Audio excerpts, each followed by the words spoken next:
Welcome बच्चों।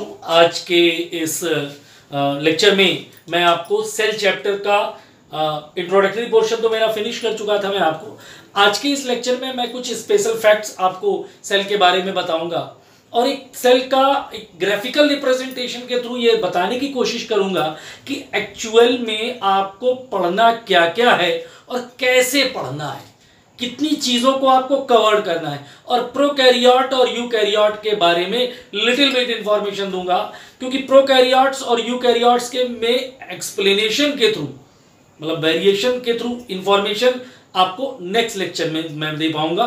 तो चलिए बिना टाइम लॉस किए हुए हम अपने टॉपिक पर आते हैं। मैंने टॉपिक की हेडिंग जो दी है वो कोई बहुत अलग से नहीं दी है, बोला है केवल स्पेशल फैक्ट्स। यहां पर देखिए पहला क्वेश्चन जो अक्सर पूछा जाता है, पहला है कि स्मॉलेस्ट सेल माइकोप्लाज्मा जिसे कहते हैं वो स्मॉलेस्ट सेल है जिसका साइज लगभग 0.1 से 0.3 म्यू एम होता है। 0.3 से तो स्मॉलेस्ट सेल जो है वो माइकोप्लाज्मा 0.1 से लेकर 0.3 म्यू एम इसकी लेंथ होती है। ये वही माइकोप्लाज्मा है जिसे PPLO pleuro pneumonia like organisms के नाम से भी जाना जाता है। ये स्मॉलेस्ट लिविंग ऑर्गेनिज्म के नाम से भी जाना जाता है। कई बार क्वेश्चन आता है चूज द राइट ऑप्शन में, तो माइकोप्लाज्मा है चाहे PPLO है, बात वही होगी जो मैंने आपको बताई। इसके बाद मैंने लिखा हुआ है लार्जेस्ट आइसोलेटेड सिंगल सेल, सबसे बड़ी वो सिंगल सेल जो आइसोलेट मतलब अलग बिल्कुल आइसोलेट ग्रुप में नहीं, सिंगल प्रेजेंट, उसका आंसर होगा ऑस्ट्रिच एग। और longest cell of humans body, हमारे शरीर में सबसे लंबी कोशिका का नाम अगर आ जाए तो आंसर होगा न्यूरॉन, जिसे नर्व सेल के नाम से भी जाना जाता है। इसके बाद मैंने आपको कुछ डायग्राम बोर्ड पे बने हुए दिख रहे हैं, घबराने की जरूरत नहीं, ये वो डायग्राम है जो एक्चुअल में एनसीईआरटी में है और कई बार आपने जब एनसीईआरटी बेस्ड बुक सॉल्व करते हैं, लोअर क्लासेस में भी ये देखने को मिलते हैं। कई बार जब आप क्वेश्चन सॉल्व करते हैं तो ऑप्शन बन के आ जाएंगे, 4 डायग्राम की कैटेगरीज आ जाएंगी, कॉलम्स होंगे और उनके सामने चूज द राइट या सेलेक्ट द राइट या मैच ऑफ द फॉलोइंग इस तरीके से आएगा। तो आप देख सकते हैं मैंने ये जो डायग्राम बनाया है जिसमें बाइकॉन्केव स्ट्रक्चर आपको देखने को मिल रही है। ये बाइकॉन्केव इन्यूक्लिएटेड मतलब न्यूक्लियस लेस, ये ह्यूमन की आरबीसी का स्ट्रक्चर है। इलोंगेटेड सेल जिसके अंदर आपको कुछ होल्स, सर्कुलर होल्स दिखाई दे रहे हैं, that is the diagram of the tracheids का डायग्राम है। यहां पर अमीबॉइड मतलब आप देख रहे होंगे इओसिनोफिल्स, बेसोफिल्स, न्यूट्रोफिल्स और आपकी जो लिम्फोसाइट, मोनोसाइट, ये सारी कैटेगरीज ये देखिए, जैसे ये इओसिनोफिल्स को इंटीमेट कर रहा है, ये मोनोसाइट, ये लिम्फोसाइट, इस तरीके से ये यानी ये जितनी भी WBC होती है वो अमीबॉइड शेप की होती हैं। अमीबॉइड शेप जैसे ही बोला जाए तो आप समझ जाइए कि उसका शेप डिसाइड या सर्टेन नहीं होता, चेंज करती है, वेरिएशन रहता है। ये जो आपको डायग्राम दिखाई दे रहा है जिसमें ओवल, राउंड, हेक्सागोनल कई टाइप की शेप की देखने को मिलती हैं। मीसोफिल सेल्स पत्ती के बीचों बीच प्रेजेंट सेल, यानी अपर एपिडर्मिस और लोअर एपिडर्मिस के बीच में जितनी भी सेल्स होंगी, चाहे वो पेरिसेट पैरेन्काइमेटस सेल्स हो, चाहे वो स्पॉन्जी पैरेन्काइमेटस सेल्स हो, वो सारी की सारी इसमें आएंगी। और ये सारी की सारी कैसी होती हैं? हेक्सागोनल हो सकती है, राउंड हो सकती है, ओवल हो सकती है। यहां पर जो डॉट है ये इस बात को मेंशन कर रहा है कि यहां पर क्लोरोप्लास्ट प्रेजेंट है। तो मीसोफिल सेल्स ये हो गई। ये जो आपके सामने अभी मैंने बोला कि longest cell of the body, human body, तो इसका आंसर ब्रांच्ड सेल्स, नर्व्स आप देख रहे हैं। ये जो डायग्राम बना हुआ है कॉल्यूमनर एपिथेलियल सेल्स का है, इसकी सेल्स लॉन्ग और नैरो होती हैं। और सबसे बड़ी बात कि इन एपिथेलियल सेल्स का जो न्यूक्लियस होता है, पहली बात तो एपिथेलियल सेल्स की बात आते हैं मान न्यूक्लियस लार्ज होगा और इनका न्यूक्लियस हमेशा बॉटम में प्रेजेंट होता है। तो ये मैंने कुछ डायग्राम बताए जिनके वेरिएशन आपको देखने को मिलेंगे बुक्स में, ये पब्लिश्ड अक्सर रहते हैं, प्रिंट रहते हैं, तो इसलिए मैंने बताना जरूरी समझा। अब इधर आते हैं, देखिए मैंने यहां पर एक चार्ट बनाने की कोशिश की है। इस चार्ट को अगर आप वही पीछे जो लास्ट मैंने टॉपिक जब इंट्रोडक्शन का लिया था, इंट्रोडक्शन पार्ट 1 को अगर आप देखें तो इंट्रोडक्शन पार्ट 1 में मैंने मैथमेटिकल मैनर में सेल को समझाने की कोशिश की थी, तो उसी पर आए। Cell is equal to plasma membrane plus protoplasm. बोला था कि protoplasm, plasma membrane bounded protoplasmic structure known as cell. तो ये क्वेश्चन यहां पर क्लियर हुआ। अच्छा, प्रोटोप्लाज्म साइटोप्लाज्म और न्यूक्लियस से मिलकर बना है। साइटोप्लाज्म साइटोसोल वो ग्राउंड सब्सटेंस जिसमें डेंस साइटोप्लाज्मिक स्ट्रक्चर जिन्हें ऑर्गेनेल्स कहते हैं वो एम्बेडेड पाई जाती हैं। बट पाए जाने वाले जो ऑर्गेनेल्स थे उन्हें 3 कैटेगरीज में डिवाइड किया गया था। यहां पर मैंने जो कैटेगरीज इनके डिवीजन की है वो on the basis of membrane, चारों तरफ प्रेजेंट मेम्ब्रेन के बेसिस पर इनको कैटेगराइज किया गया है। चूंकि जगह नहीं थी तो अभी आपको जब सेकंड टर्म में अभी बताने जा रहा हूं तो बताता हूं कि कुछ इसमें ऐसे ऑर्गेनल होते हैं जो सिंगल मेम्ब्रेन बाउंडेड होते हैं, कुछ नॉन मेम्ब्रेन बाउंडेड होते हैं और कुछ डबल मेम्ब्रेन बाउंडेड होते हैं। इसके अलावा भी मैं ऑर्गेनल्स को क्लासिफाइड करूंगा, लेकिन वो क्लासिफिकेशन का बेस होगा on the basis of its living and non living natures. So अब देखते हैं कि भाई कैसे क्या है क्या नहीं ऑर्गेनल्स का क्लासिफिकेशन।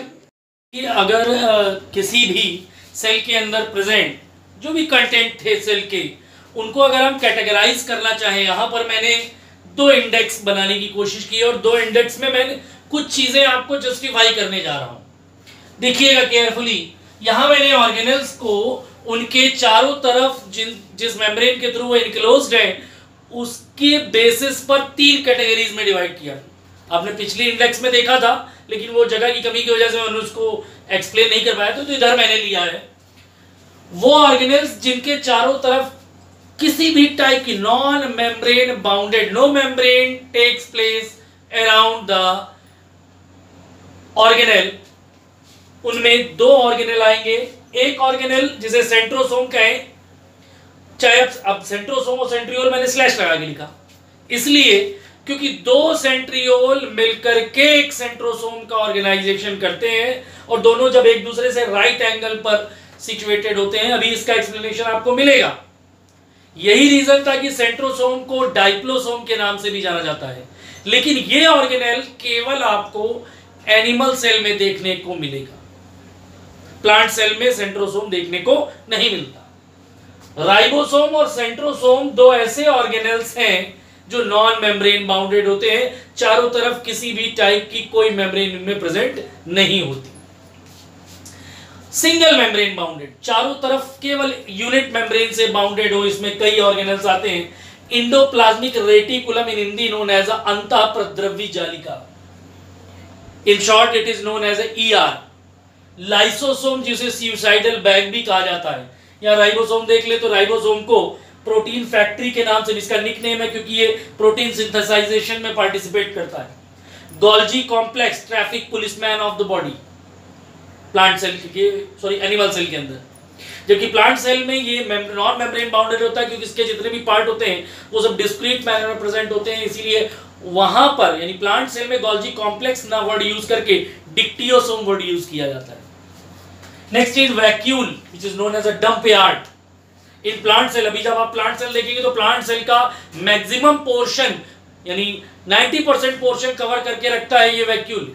यही रीजन था कि प्लांट सेल के जो न्यूक्लियस होता है वो सेंटर में ना प्रेजेंट होकर के साइड में प्रेजेंट होता है, जबकि एनिमल सेल में ये वैक्यूल ना के बराबर होते हैं, बहुत छोटे होते हैं, इसलिए एनिमल सेल का जो न्यूक्लियस होता है वो सेंटर में प्रेजेंट होता है।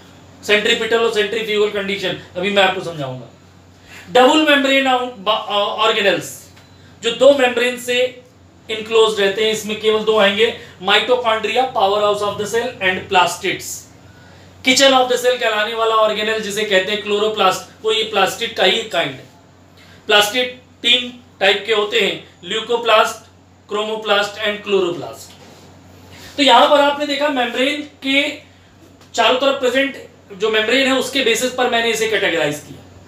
इसके बाद मैंने एक और इंडेक्स बनाई, इसमें थोड़ा देखने की कोशिश करिएगा। यहां मैंने उनके जो ऑर्गेनल्स या जो भी मटेरियल है उसके सेल के ऑर्गेनाइजेशन में पार्टिसिपेटेड मटेरियल के नेचर के बेस पर वो लिविंग है कि नॉन लिविंग। लिविंग नेचर में जैसे सेल मेम्ब्रेन, ये इसे प्लाज्मा मेम्ब्रेन भी कहते हैं, कुछ लोग इसे बायो मेम्ब्रेन भी कहते हैं क्योंकि ये मेम्ब्रेन एनिमल और प्लांट सेल दोनों में देखने को मिलेगी, तो ये लिविंग नेचर की होती है।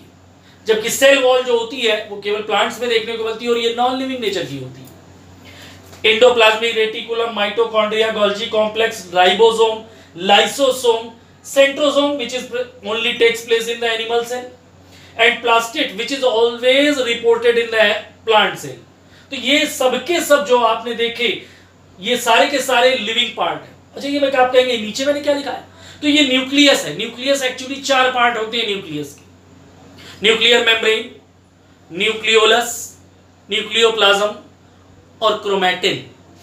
तो chromatin, chroma plus tin, colourful threads, nucleoli और न्यूक्लियर मेम्ब्रेन, ये 3 पार्ट लिविंग नेचर के होते हैं, जबकि filled fluid, the ground substance which is reported in the nucleus is known as a nucleoplasm, वो नॉन लिविंग नेचर का होता है।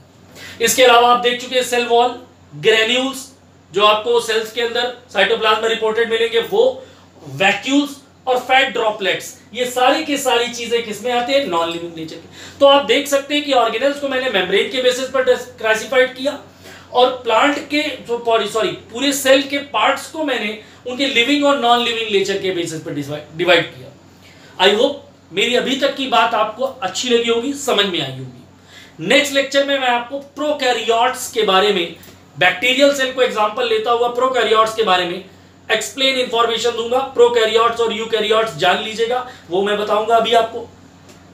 प्रोकैरियोट्स और यूकैरियोट सेल्स होती क्या है और एक्सप्लेनेशन मैं दूंगा प्रोकैरियोट्स का, क्योंकि यूकैरियोट्स मैं नेक्स्ट लेक्चर में जब लूंगा तब प्लांट और एनिमल सेल दोनों को वेरीड करते हुए यूकैरियोट सेल के बारे में बताऊंगा।